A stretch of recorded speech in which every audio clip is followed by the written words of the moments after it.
Começa agora o Lições da Bíblia, o nosso encontro semanal de estudo profundo da Palavra de Deus. E hoje vamos falar sobre a travessia no Mar Vermelho. Vamos refletir sobre o grande poder que Deus manifestou para salvar os seus filhos das mãos do faraó. É sobre isso e muito mais o Lições da Bíblia que está começando agora.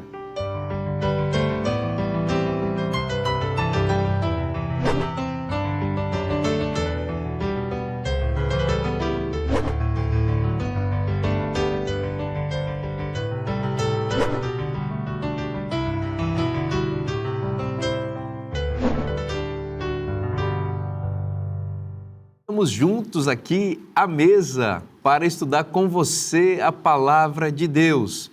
Ao longo dessa temporada estamos sendo abençoados com a presença de amigos queridos, pastores, professores, temos um administrador aqui, um pastor que reflete muito também na Palavra de Deus e é muito bom ter a companhia deles na nossa companhia, né? Eu vou apresentá-los mais uma vez, já agradecendo também mais uma vez porque eles estão conosco. Amigo Luciano, seja bem-vindo. Obrigado, pastor Vinícius, obrigado pelo convite, tem sido uma experiência fantástica essa temporada com vocês aqui, muito bom mesmo. Muito obrigado, para nós também. Amigo Zinaldo, bom ter você mais uma vez. Obrigado, pastor Vinícius, é uma alegria estar aqui com os amigos e uma alegria também estar vivendo essa experiência de estudar o livro de Êxodo, um importante livro para nós. É verdade. Emazotti, mais uma vez, bem-vindo, amigo. Muito obrigado, amigo. É uma bênção a gente estar junto. Continuamos no estudo de Êxodo e agora entramos num tópico muito importante sobre a graça de Deus sobre nós e é uma bênção estar com vocês para conversar sobre isso. Muito bom. Reginaldo, ora para a gente, por favor. Ora sim.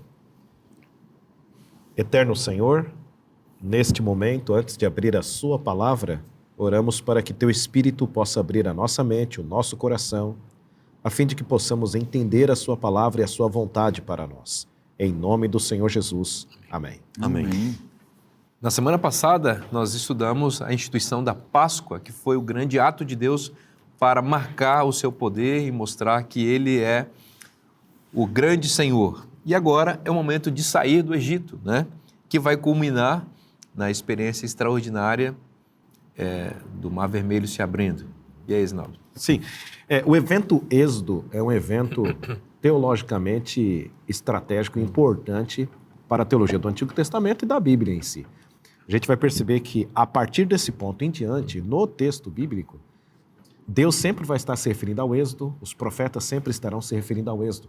E também não tem como ser menos, né? Porque imagine você vivenciar algo como isso. Não somente a saída miraculosa e poderosa do Egito, como também depois a travessia do Mar Vermelho. Então, algo totalmente assim, inesquecível. Tá? E por que eu estou usando o termo inesquecível? Porque quando nós vamos lá nos profetas, eu tenho um texto aqui de Isaías, fiz questão de ler aqui, quero ler aqui o texto de Isaías, capítulo 43, os profetas mencionam bastante o Êxodo como um exemplo de libertação. Quando os profetas vão falar sobre salvação, libertação, eles têm como referência o que ocorreu lá no Pentateuco, no Êxodo.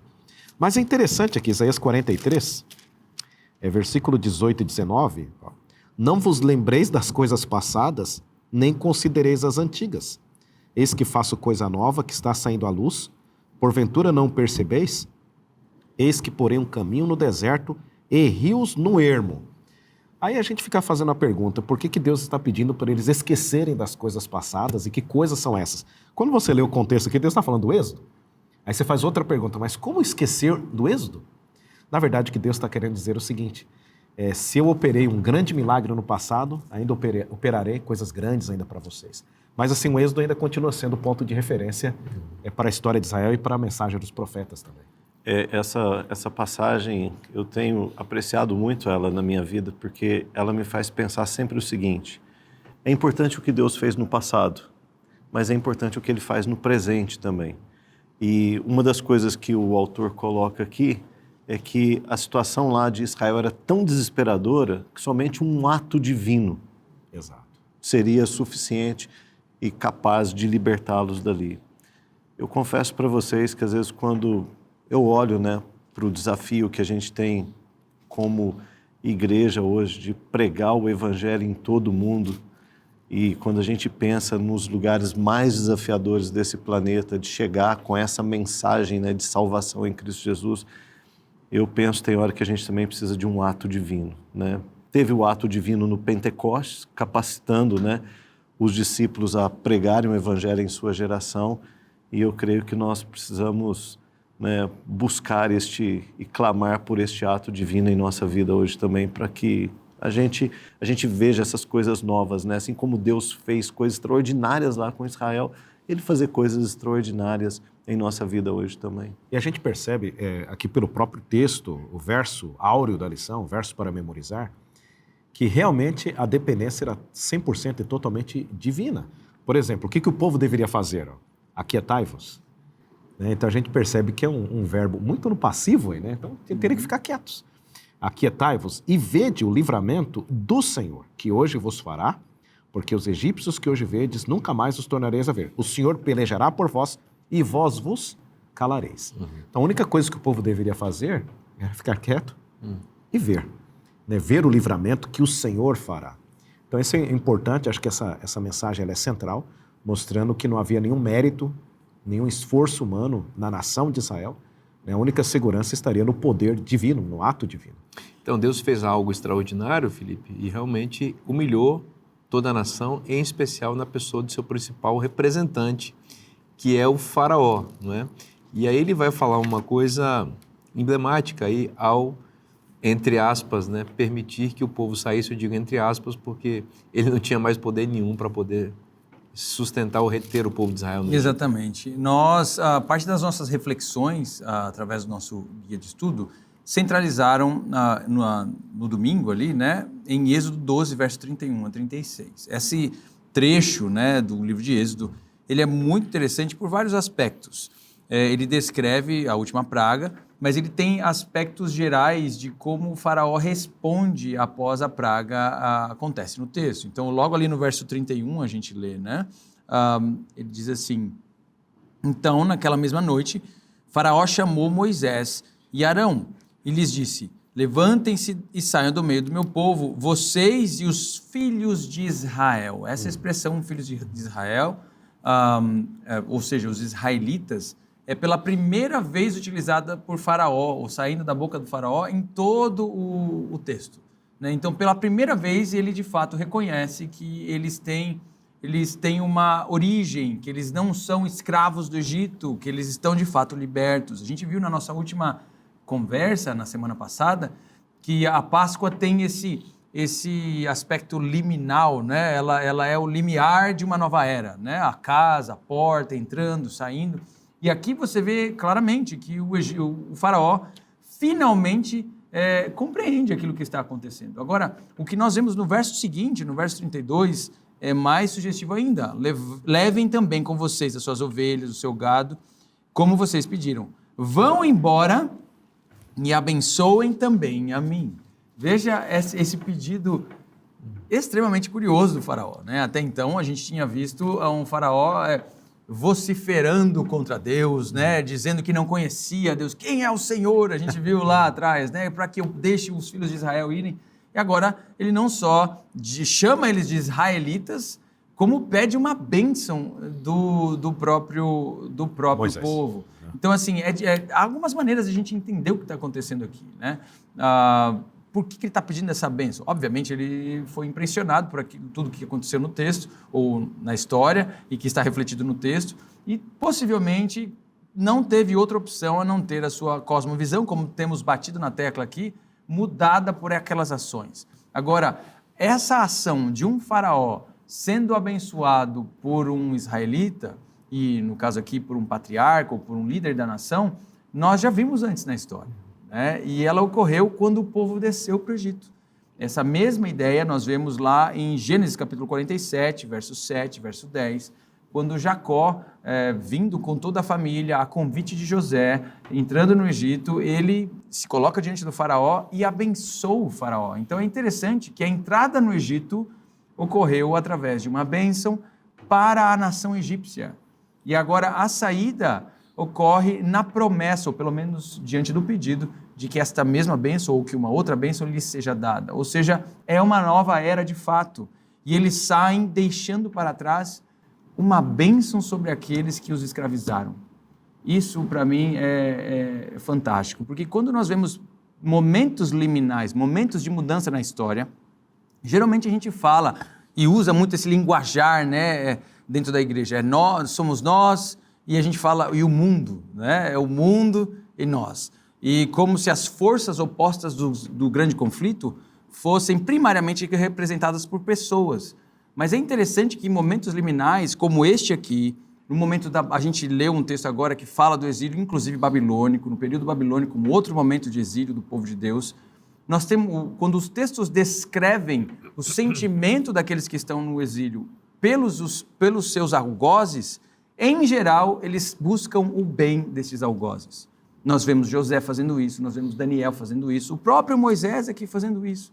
Então, é interessante que o povo de Deus... A criada de Naamã, né? Exato, a criada de Naamã. Então, há uma preocupação em abençoar, inclusive aqueles que os amaldiçoaram.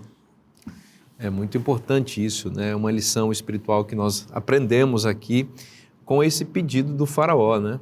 E, ao mesmo tempo, né, Esnaldo, é uma marca, né, um limite aí do início de uma trajetória, quando Israel e as 70 pessoas chegam ao Egito, Felipe mencionou bem, e o faraó é abençoado. Agora, uma multidão de filhos de Israel estão saindo do Egito e uma bênção é também proferida, né? Então, na lição da semana passada, quando trabalhamos sobre a Páscoa, o pastor Felipe mencionou aqui a questão do horário em que o cordeiro foi morto, justamente entre o limiar de uma tarde e o começo da outra tarde, né?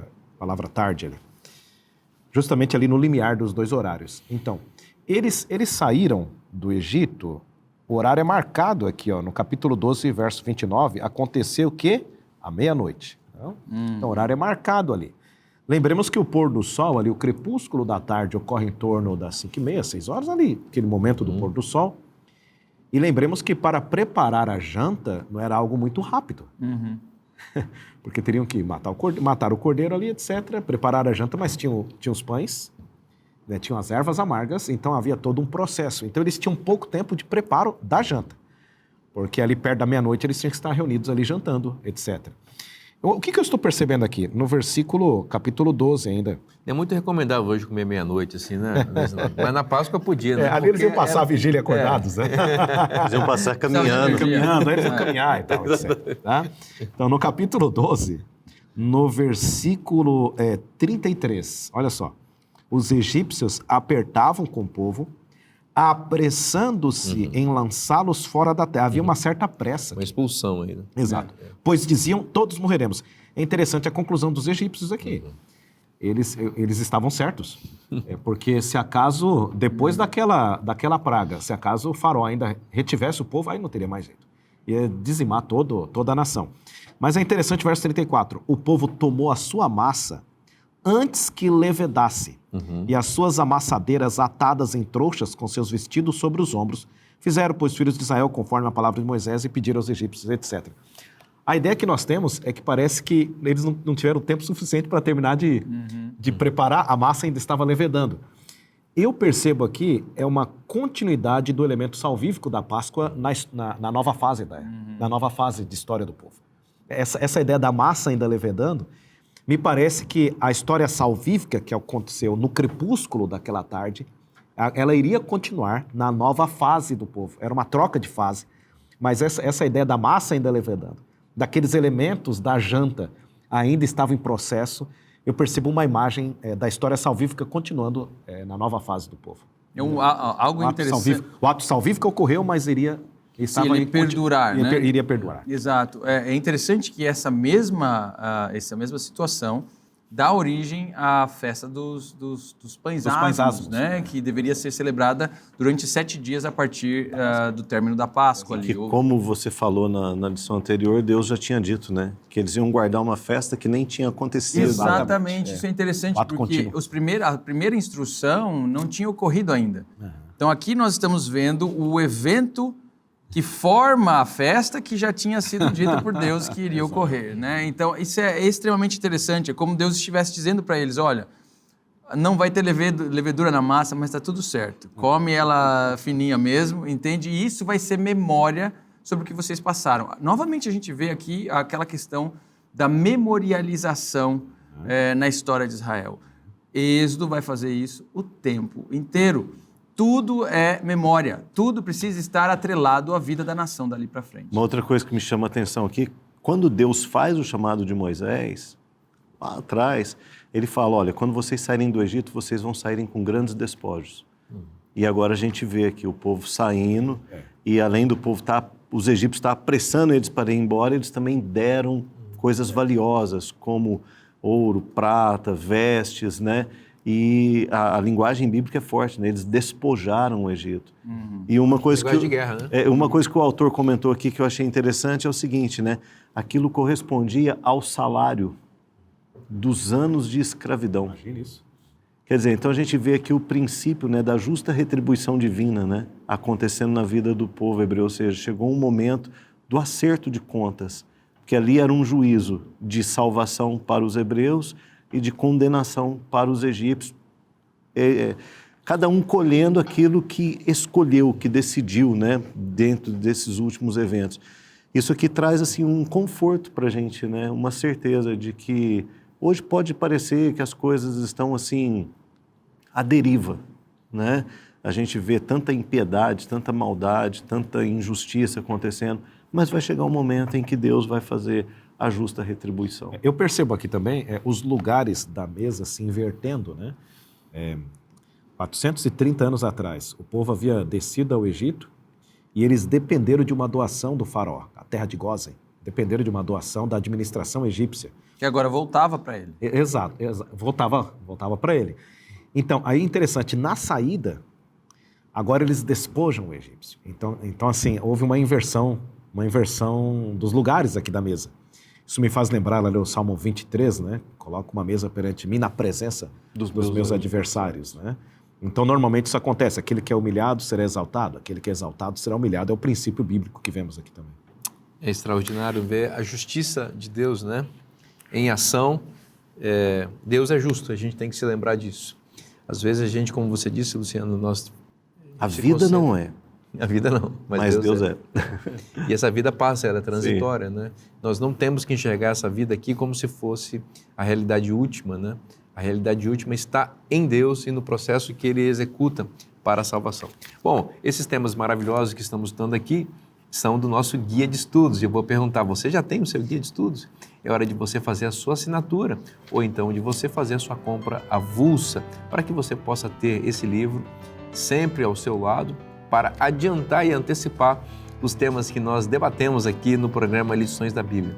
Então, a CPB desenvolveu um site especial para você que assiste o programa Lições da Bíblia e deseja ter esse guia. É só acessar lições.cpb.com.br. Nós vamos fazer um breve intervalo agora, não sai daí, o programa Lições da Bíblia volta já já.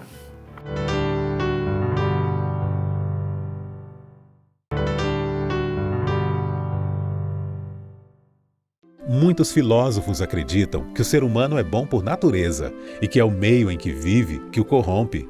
Mas a Bíblia diz que toda pessoa já nasce corrompida pelo pecado e que somente um milagre poderia salvá-la. Você quer vivenciar esse milagre? Então, solicite o seu guia de estudo A Cura do Pecado e inicie a caminhada para o maior milagre em sua vida. Peça pelo WhatsApp 12982444449. Já estamos de volta agora no segundo bloco do programa Lições da Bíblia para continuar estudando com você a Palavra de Deus e um carinho especial para você, né? Uma recomendação do coração, que é a nossa revista Esperança, nosso guia de estudos que foi escrito exatamente para que você conheça Jesus.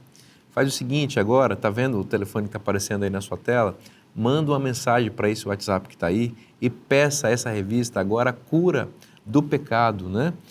Veja bem, todos nós temos essa ferida em nós aberta, que é o pecado, e precisamos que esse problema seja resolvido em nossa vida. O pecado é a raiz de todo mal, de todo sofrimento, de toda a maldade que existe no mundo. E enquanto não houver uma cura definitiva em nós, não seremos felizes, não teremos vida eterna. Então, se você deseja conhecer a estratégia divina para aliviar você do pecado, para que você experimente a plena vida que só em Cristo é possível viver, peça agora essa revista. Peça agora, isso mesmo, essa revista, para que você possa ser abençoado. Essa revista chega a você gratuitamente como oferecimento dos Anjos da Esperança. Nós vamos continuar a nossa conversa aqui e, bom, falávamos no bloco anterior sobre o faraó que foi humilhado e, enfim, e ele precisou libertar ou liberar o povo de Israel. Nós temos os primogênitos que são protagonistas agora nesse fato, porque eles foram libertos, né? Receberam uma grande provisão de graça no cordeiro que os substitui, enquanto os primogênitos dos egípcios foram mortos. Então Deus resolve fazer uma consagração dos primogênitos de Israel, não é? É interessante que Deus, sempre quando ele pede algo para o ser humano, ele dá um exemplo antes, que é o exemplo ele mesmo. Deus pede para que guardemos o sábado, né? E aí nós temos exemplos dele mesmo em relação ao sábado na Bíblia e assim sucessivamente. Deus, ele pediu o primogênito para a nação de Israel, quer dizer, cada família teria que consagrar o seu primeiro filho. A pergunta é, será que Deus fez isso um dia também?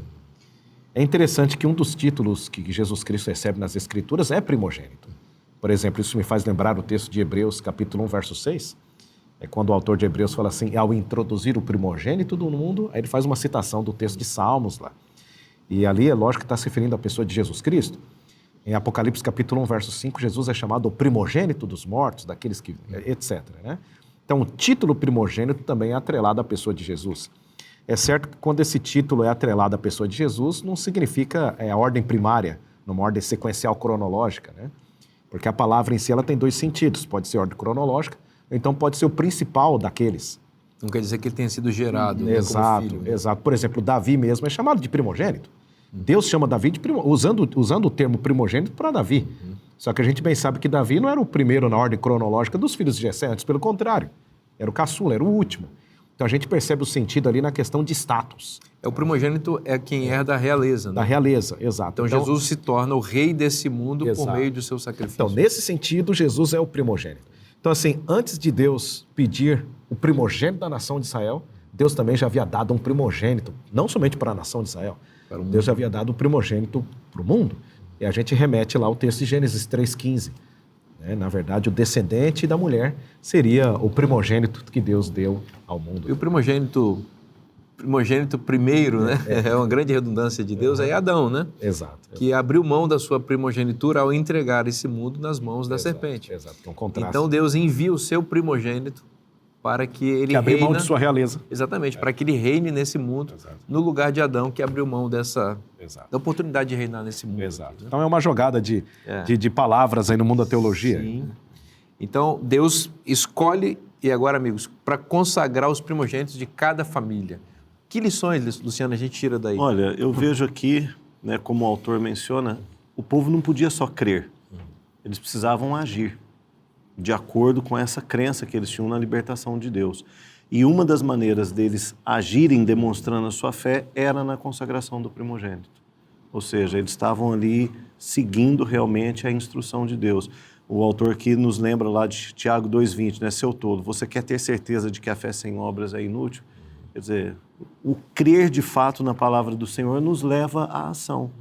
Então, é um princípio aqui, né, exposto aqui na questão da primogenitura, um princípio de obediência, de fé a Deus. O filho primogênito, então, é o dízimo da família para Deus, né? Exato. Esse aspecto sacerdotal desse evento é muito importante também de ser lembrado, porque ele envolvia algum tipo de doação das famílias para o serviço de Deus, né? E isso está muito claro no texto bíblico, né? Eles eram os primogênitos e, portanto, teriam algum tipo de status sacerdotal. Nós percebemos especificamente isso por alguns detalhes do texto. Então, por exemplo, não eram só os primogênitos dos seres humanos que precisariam ser resgatados. Aqueles dos animais também deveriam ser resgatados. E os animais impuros precisavam ser resgatados ou trocados por animais limpos. Isso é interessante. Então, isso indicava que tinha algum tipo de característica sacerdotal envolvida nessa troca aqui, ou nessa situação. Um outro ponto interessante é que mais à frente, dentro do próprio Pentateuco, isso se torna muito claro. há vários textos que vão se referir a esse evento como um evento sacerdotal. Um deles nós vemos lá em Números, capítulo 8, verso 14 ao verso 18, que descreve assim: assim você separará os levitas do meio dos filhos de Israel. Os levitas serão meus. Depois disso, os levitas entrarão para fazer o serviço da tenda do encontro, e você os purificará e os apresentará por oferta movida, porque dentre os filhos de Israel, eles me são dados. Eu os tomei para mim em lugar de todo o primeiro filho que nascer do primogênito de cada um dos filhos de Israel. Porque meu é todo o primogênito entre os filhos de Israel, tanto de homens como de animais. No dia em que matei todos os primogênitos da terra do Egito, eu os consagrei para mim. Tomei os levitas em lugar de todos os primogênitos entre os filhos de Israel. Isso é muito interessante, esse texto de Números, porque o que ele está dizendo é que havia um aspecto sacerdotal nos primogênitos dos filhos de Israel. Só que a partir do momento em que eles não se tornam mais, e aí um novo neologismo aqui, sacerdotáveis, por assim dizer, né? Deus precisa trocar esse sacerdócio. Isso ocorre possivelmente no evento do bezerro dourado, quando a tribo de Levi toda se coloca do lado de Moisés e todos os outros filhos de Israel, incluindo os primogênitos, não fazem. Então, parece que a eleição do primogênito era primariamente a eleição de sacerdotes. Não à toa, o próprio livro de Êxodo vai chamar Israel de nação de sacerdotes. Vocês me serão uma nação de sacerdotes. Parece que a representação das tribos era para vir de todas elas para o templo, e não somente de uma única família. É bom lembrar que mais do que uma libertação de um povo do Egito, Deus está estabelecendo uma nova nação. E essa nação, ela tem uma estrutura organizacional, ela tem instituições. E a mais importante instituição dessa nação é o sacerdócio, que é, como você colocou bem, que nesse momento não é exercida ainda por uma tribo específica. Exatamente. A intenção de Deus é que, nesse momento, aqui no capítulo 3 de Êxodo, que todas as famílias tenham um representante. Deus está fazendo um grande recrutamento, é como se fosse um alistamento para o exército, só que agora é o exército sacerdotal de Israel. Cada família vai colocar o quê? O seu primogênito, além dos primogênitos. Fantástico. Também um animal, os animais também dessas famílias Ele vão usou ser. essa expressão, né? Uma nação de sacerdotes. Exato. É porque, na verdade, esse modelo esse modelo já estava ocorrendo. Se a gente vir desde Gênesis, era o modelo patriarcal. Modelo patriarcal. Então, cada núcleo familiar tinha ali o seu representante sacerdotal, que nesse caso era o pai, certo? Só que agora, na constituição da nova nação de Israel, esse trabalho do pai era continuado, então, pelo primogênito. Exatamente. Isso é muito importante, porque não é só a representação de todas as tribos. Eu gostei desse ponto, pastor. Muito obrigado. Eu não tinha pensado nisso. É a representação de todas as famílias. Isso é muito forte. Cada família tinha que ter o seu representante lá dentro do templo, trabalhando com o templo. Exato. E aí, Casa de oração para todos. Exatamente. Isso aqui é um processo de amadurecimento também institucional, vamos chamar assim, nacional. Então, você colocou bem o episódio do bezerro de ouro, provavelmente foi ali que a tribo de Levi foi escolhida para ser a tribo sacerdotal. Mas as famílias deveriam fazer um sacrifício de resgate do seu primogênito. Exato. É verdade. Assim, olha, o primogênito é aqui o meu filho mais velho, mas agora Deus escolheu Levi, então eu vou lá e ofereço um sacrifício para que meu filho seja devolvido para mim. Jesus mesmo era o primogênito de Maria, e ela, depois de 40 dias, ela foi apresentar a oferta da purificação dela e também do resgate do primogênito, levando duas pombinhas. 8 dias. 8 dias é a circuncisão. Lógico, E 40. 33 dias depois, na verdade eram 7 dias, no 8º circuncidava. 33 dias depois era a cerimônia da purificação da mãe, né? E aqui nós vemos, então, um outro nível de memorialização novamente no texto. Né? Agora, a memória da história de Israel era trazida para dentro da família, vinculada a um filho dessa família, vinculada aos animais dessa família, que naquela ocasião não era simplesmente o cachorro que a gente tem em casa, né? Era a subsistência do povo, né? Então, as primícias de tudo que eles tinham seria vinculada à família, ou a Deus. Um outro ponto interessante é que a saída do Egito também teve um impacto no calendário da nação. A gente leu, por exemplo, nessa sessão, no capítulo 13, verso 4, hoje, mês de Abibe, vocês estão saindo do Egito. Então, o texto, pela primeira vez, te fala que claramente o nome do mês, né? O termo Abib, ou Aviv, em hebraico, significa simplesmente trigo, ou primavera. né? acordo E com o o que estava que é acontecendo. muito interessante, nós vemos o mesmo texto, ou a mesma referência em Êxodo capítulo 9, verso 31, quando a praga do granizo cai, e o texto diz que Atingiu. parte foi destruída, mas o trigo não foi, porque ele não tinha sido destruído. O termo lá para trigo é aviv, é o mesmo termo do mês aqui. Esse mês, mais à frente, ele passa a ser chamado de Nissan, depois do cativeiro babilônico novamente. É uma palavra de origem acadiana que entra no texto hebraico, significando simplesmente primeiro. Primeiro vem do sumeriano também, e provavelmente do amorita, para indicar a primazia, né? Então, o que nós estamos vendo aqui é que esses eventos eles estão mudando vários aspectos da vida de Israel. Mudando a vida familiar, mudando o calendário, mudando a festividade, mudando o jeito que eles entendem o templo e preparando eles para os próximos atos de salvação. De novo, Deus está libertando escravos do Egito e estabelecendo uma nação. E ele faz isso demarcando tempo. Agora vocês têm um calendário. Porque o escravo não precisa nem de calendário. Ele é uma máquina. Excelente. Ele é um robô, sabe, nas mãos de um capataz. Vive o tempo do seu Senhor. Agora, ele tem um calendário. E esse calendário é muito importante porque ele é um calendário profético, vamos chamar assim, porque ele é tipológico. A cada mês, na verdade, as festas vão se desenrolando ali, representando a história da redenção. Não é? Então, esse calendário... Pedagógico. É pedagógico. O primeiro mês é o mês da Páscoa, né? Que aponta para a saída e para a saída definitiva do pecado e o sacrifício que o Cordeiro de Deus faria no futuro, né? Eu acho interessante, né, falando do calendário, e aqui quando o autor da lição menciona esse princípio básico, né, de que tudo pertence a Deus e de que na consagração do primogênito existe esse reconhecimento, né, das famílias que tudo pertence a Deus, a gente está lidando com duas coisas básicas da vida, né, que se chama agenda e orçamento. Exatamente. E para que tempo Deus... é dinheiro, na verdade é uma coisa só, né? E para que Deus tenha primazia na nossa vida, Ele precisa ser o Senhor da minha agenda. Amém. Ele precisa ser o Senhor do meu orçamento. Isso é mordomia, né? Dentro daquilo que Ele me pede, eu preciso demonstrar minha fidelidade a Ele. Extraordinário. Pastor Vinícius. Vamos atravessar o Mar Vermelho ou não? Vamos. Vamos atravessar vamos o Mar com Vermelho. você. Eu estava ainda preso no calendário aqui. Mas fale. Não, uma expressão que me chama bastante atenção aqui, nesses capítulos 12, 13, acho que até o 14 também, uma expressão que se repete muito, ó, começa no 12:8, naquela noite, 12:12, naquela noite, né? Aí vai aqui para o 12:29, à meia-noite, etc. Noite. Há uma forte ênfase no horário que ele saiu, no período que ele saiu. Ok. Tá? E é interessante o 29 do 12, o 12:29, aconteceu que à meia-noite feriu o Senhor todos os primogênitos. Aqui é a questão do horário mesmo. Ali tá meia-noite ali. A gente bem sabe que essa libertação aqui ela é tipológica, tá? Em relação à libertação futura, quando Cristo vier por ocasião da sua segunda vinda para libertar o seu povo. É lógico que aqui meia-noite horário literal, tá? Cristo mesmo falou que o dia e a hora a gente não sabe, né? Mas é interessante que em Daniel 12:1, né?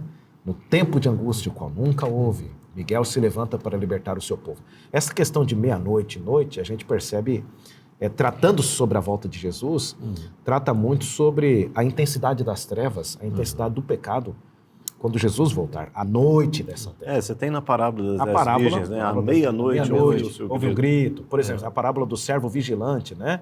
Ali, etc., entre a segunda e a terceira vigília da noite, que vai entre as 9 até as 3 da madrugada. É certo que Jesus não está se referindo, é lógico, à questão do horário, mas sim do momento em que o planeta Terra estará passando. Quando as trevas forem mais densas. Mais densas, né? Então é interessante essa menção aqui, né, da hora da libertação, tipologicamente para a segunda. Quando as trevas forem mais densas, o sol da justiça vai brilhar, iluminando a história desse mundo. Atravessamos? Atravessamos. Quem vai ser o Moisés aí? Atravessar. O capítulo 13, não sou Moisés, mas... E aqui, você está mais para Moisés. Por causa da barba. Tem com a barba de Moisés, né? O capítulo 13, ele começa a indicar que o ciclo de fato acabou no verso 19. Então, se lê o capítulo 13, verso 19, você vê claramente, Moisés levou consigo também os ossos de José, pois este havia feito com que os filhos de Israel jurassem solenemente, dizendo, Deus certamente visitará vocês. Quando isso acontecer, levem os meus ossos daqui. O que está acontecendo em Êxodo é que Êxodo está dizendo assim, claramente o ciclo se fechou. Essa profecia já tinha sido feita lá em Gênesis para os nossos patriarcas e Deus nos visitou e nós estamos saindo daqui. Gênesis é formado em ciclos de entrada e saída da terra, né? Começando no Éden, indo para a Babilônia, saindo de Ur em direção a Canaã novamente e depois um trajeto que deixa eles no Egito com a promessa de retorno. Então é interessante esse ciclo de Gênesis se fechando aqui. Então os ossos de José sendo levados para fora do Egito significa o fechamento daquela porta de escravidão de uma vez por todas. É interessante, só um detalhe, Felipe, entre parênteses, que o José, esse que está sendo levado aí agora, ele levou o corpo do pai dele para ser enterrado em Canaã. Exatamente. E aí ele pediu, faça o Jacó. mesmo comigo. E aí Moisés faz isso com o corpo dele.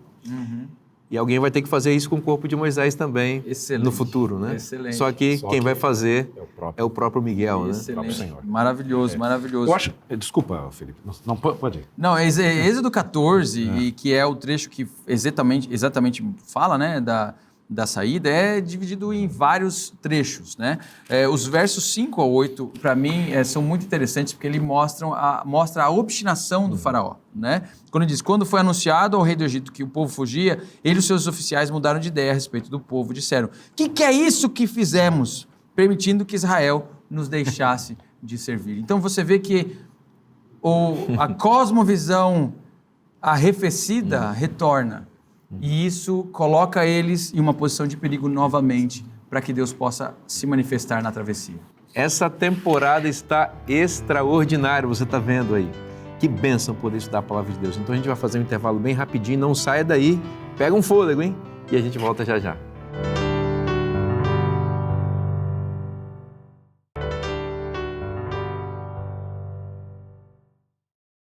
Estamos de volta para o último bloco do programa Lições da Bíblia de hoje, que está imperdível. Muito bom ter a sua presença e a sua companhia. Quero fazer uma gratidão especial para você que é Anjo da Esperança, que envia suas doações aqui para a Rede Novo Tempo, para que o programa Lições da Bíblia e outros programas da nossa rede, da nossa grade de programação, continue no ar, abençoando vidas, levando a palavra de Deus às pessoas, transformando vidas. Muito obrigado por você fazer parte do Novo Tempo. Você é anjo, você é Novo Tempo. Você é como um apresentador da Novo Tempo, você que entende o valor, né, de manter a Novo Tempo no ar. Se você deseja ser Anjo da Esperança, também você tem essa oportunidade. Você está vendo aí um telefone com um WhatsApp, manda uma mensagem aí para o seu WhatsApp e você vai fazer parte também dessa rede que abençoa o mundo inteiro com a palavra de Deus. Tá bom? Nossa equipe vai entrar em contato com você em algum momento. Bom, vamos continuar, vou retomar contigo, Felipe, e eu quero que você continue atravessando o mar aí. Vamos lá, a gente está tentando atravessar o mar aqui. Ó. Veja, eu quero chamar a atenção para... A gente falava, né, no último bloco, sobre o cair em si do faraó, né? O que é isso que a gente fez? Em hebraico é mazote.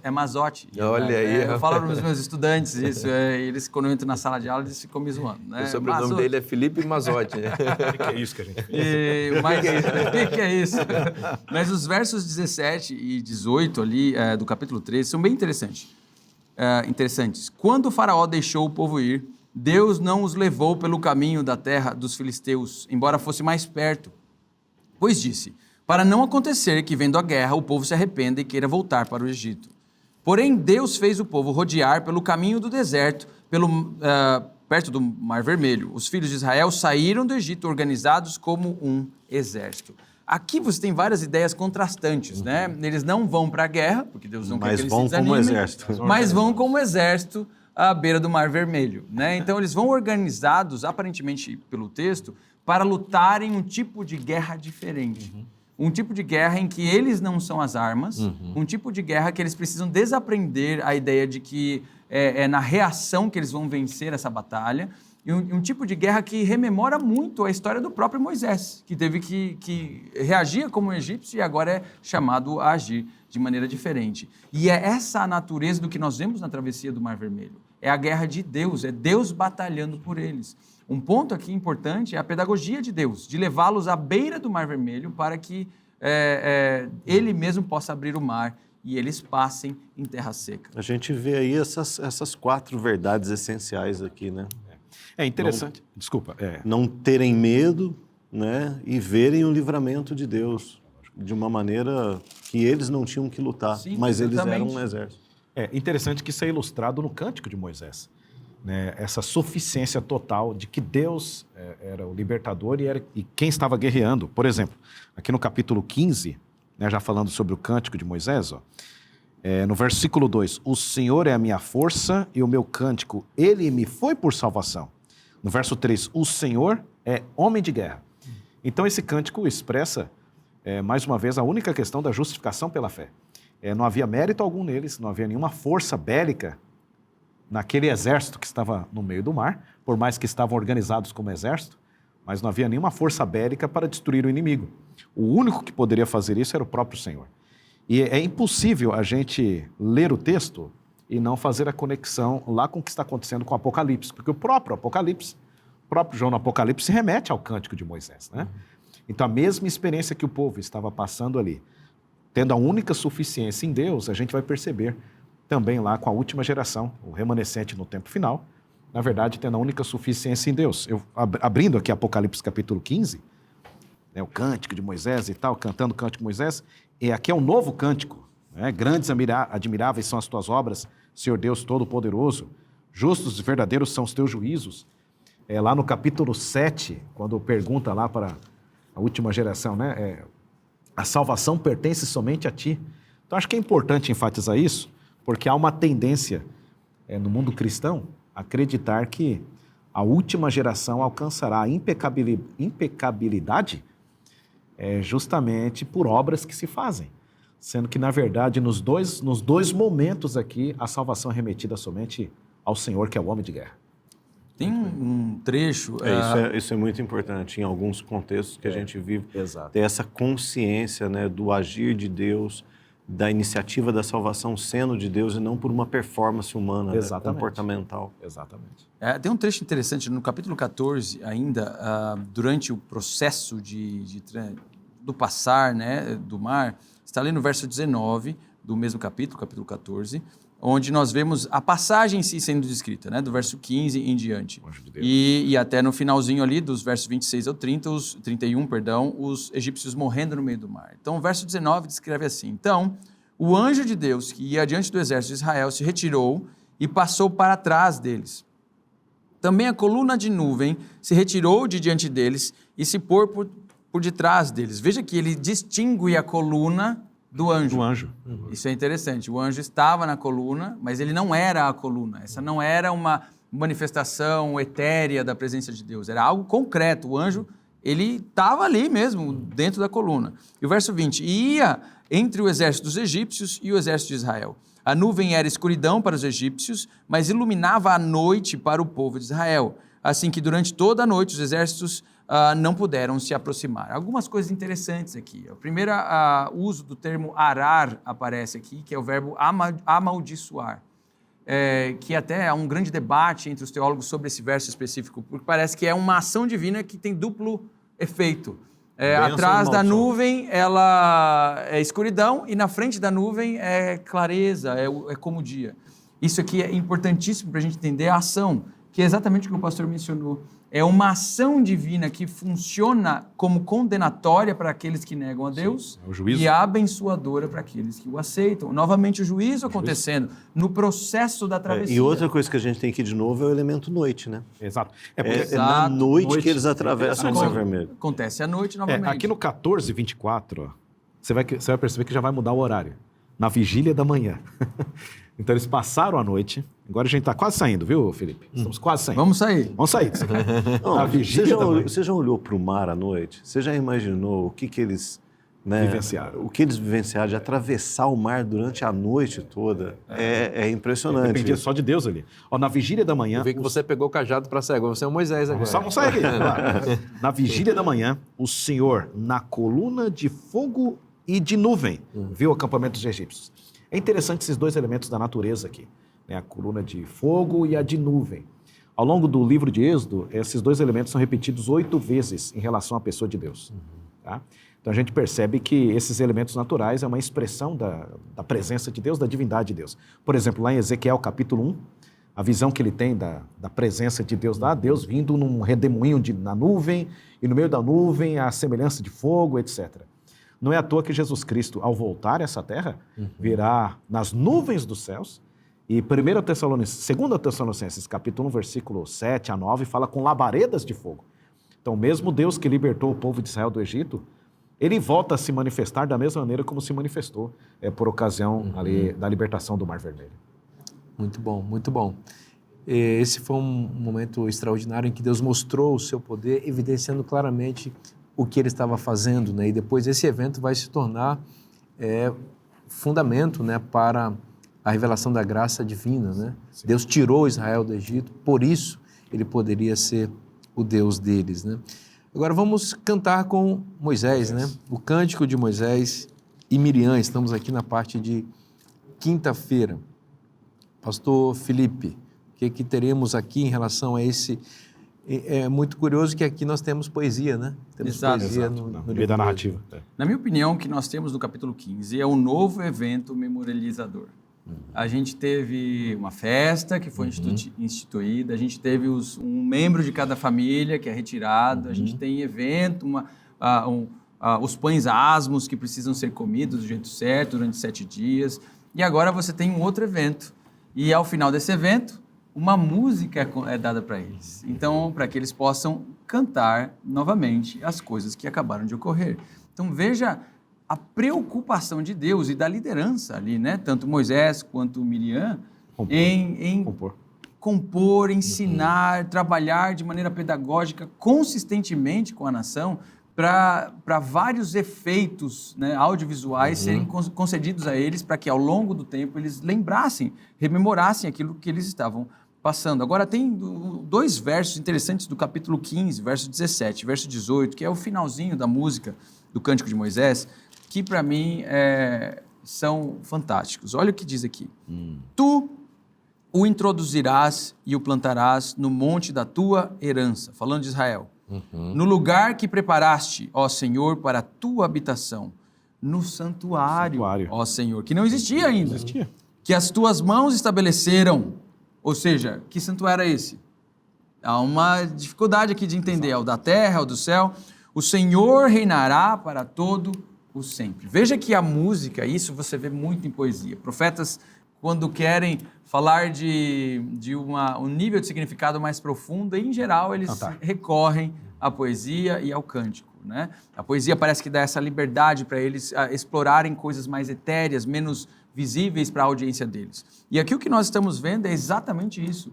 Ele está projetando o evento do Êxodo para o futuro, projetando o evento do Êxodo para um santuário que é o final. O Senhor está atraindo eles para o santuário. O principal propósito não é ir para Canaã. O principal propósito é se aproximar de Deus. E ele chama eles para o deserto para isso. É que existe uma sequência aqui. Eles só podem construir o santuário após a vitória na guerra. Veja bem, eles estão enfrentando um monstro, tá? Que é o Egito. É o grande Taninha e o Leviatã. Marinho, o monstro marinho. Então, eles afogaram o monstro marinho. Exato. Eles mataram. A cabeça foi esmagada. E agora, eles estão livres para construir o tabernáculo em adoração a Deus que os livrou. E é isso que permite a entrada na terra. É, exatamente. Isso vai acontecer depois, de maneira macro, quando Davi vence todos os inimigos ao redor e prepara o caminho para o seu filho construir seu templo depois. Por quê? Os inimigos já estavam todos dominados ali e eles estavam em plena posse da terra. É muito significativo isso aqui. O santuário só se acessa após a vitória definitiva no conflito. Isso também tem uma dimensão escatológica. Nós podemos acessar o santuário celestial, por isso que foi aberto um novo e vivo caminho por trás do véu, porque na cruz Cristo esmagou a cabeça do inimigo. Agora, quando a gente vai para o futuro, né, o autor trouxe aqui também esse cântico de Moisés e do Cordeiro, né, no Apocalipse. Quer dizer, se o Êxodo é um tipo, vamos assim dizer, né, do Êxodo maior, que é o desta terra para o céu, quer dizer, vai haver um momento em que vai passar, né, como diz lá em Apocalipse, porque as primeiras coisas passaram, né, ou seja, Deus agora estabelece. E nesse momento, eu acho que uma coisa que fica, é muito marcante isso para mim, muito vívido, é que ali, né, o autor traz aqui as últimas palavras do cântico, né, todas as nações virão e se prostrarão diante de ti. Quando é que isso vai acontecer? No final dos 1000 anos. ali todos se prostram e reconhecem, né? E a semelhança do faraó lá no Êxodo, que quando ele viu o povo partindo, deu de repente, o que eu fiz? Satanás também, após ele reconhecer, ele também se levanta novamente. Então, o que eu estou fazendo aqui? Vamos lá, vamos atacar a Cidade Santa. E aí vem a destruição de Deus sobre eles.